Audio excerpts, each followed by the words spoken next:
अरब league ने Israel और मुत्तहिदा अरब अमारात के माबैन मुआहदे की मजम्मत करने से इनकार कर दिया।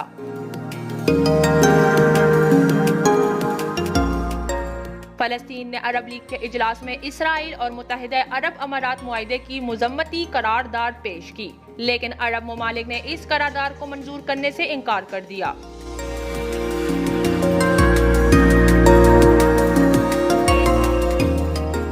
वज़राए हारजा की वीडियो कॉन्फ्रेंस से खिताब करते हुए अमारात के वजीर मुमलिकत बराए अमूर हारजा अनवर करकाश ने कहा है कि ये UAE का इसराइल के साथ ताल्लुकात अस्तवार करने का फैसला खुद मुख्तारी पर मबनी है।